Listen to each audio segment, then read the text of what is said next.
Good afternoon. I decided to do my project on contraceptive methods. My name is Anna Scalba. I'm 19. Today is October 27th, and this is the video project proctored activity for Sociology.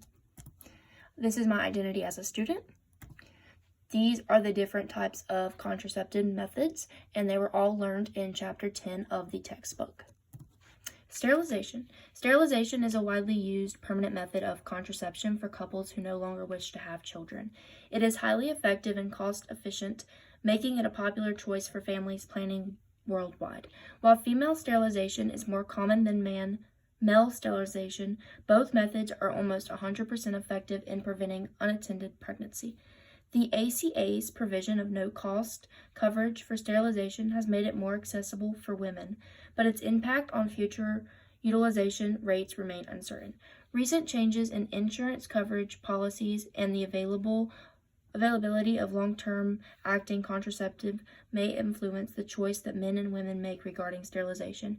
A vasectomy is a simple outpatient procedure that involves cutting and blocking tubes that carry sperm, while laparoscopy is a minimally invasive procedure that involves inflating the abdomen, and the doctors will go in and insert instruments to perform the sterilization.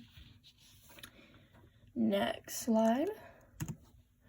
Intrauterine contraception, also known as an IUD, is a T-shaped device that is inserted into the uterus.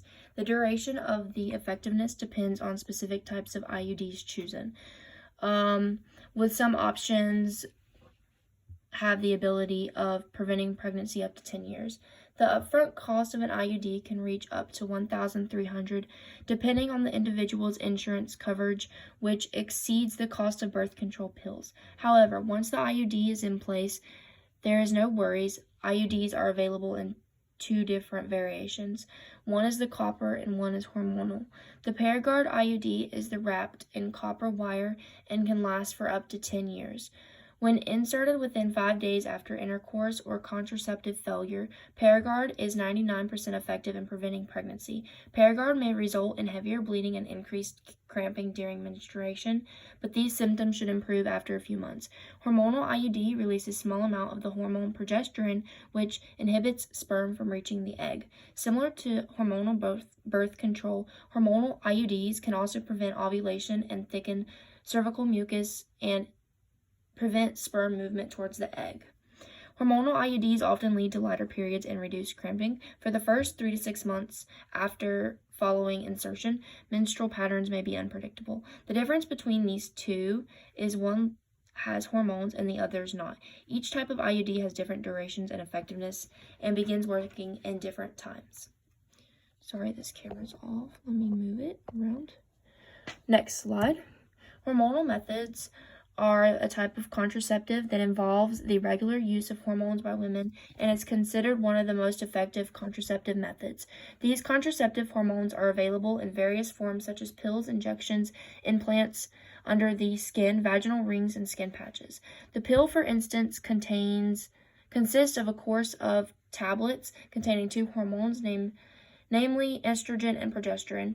These hormones work by preventing the release of eggs from the ovaries each month, thickening the mucus in the cervix to prevent sperm movement and fertilization of the egg. The pill is typically taken for 21 days, followed by a 7-day break. Similar to the combined pill, progesterone-only pills thickens the cervical mucus to hinder sperm movement, but it does not require a break in its usage. Another contraceptive option is the contraceptive patch, which is a small, thin, sticky patch that contains both estrogen and progesterone hormones.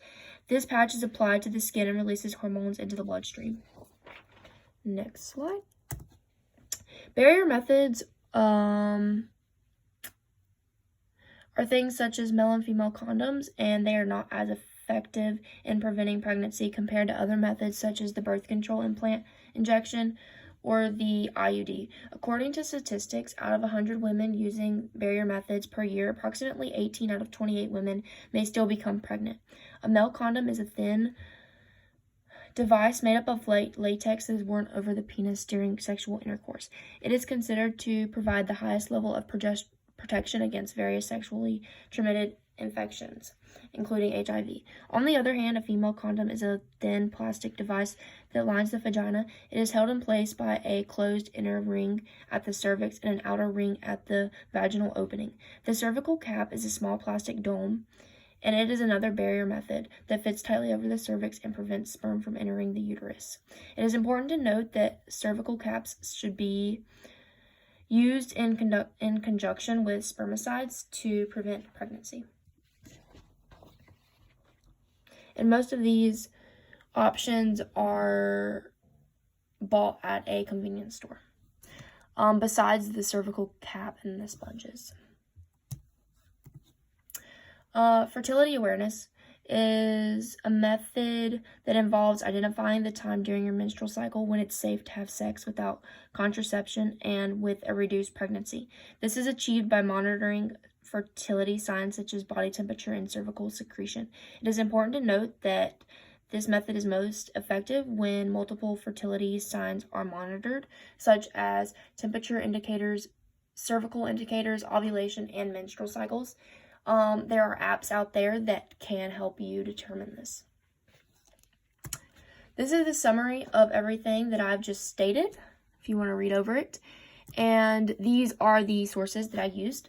Thank you so much for listening to my presentation, and I hope you enjoyed it. If you have any other questions, please let me know.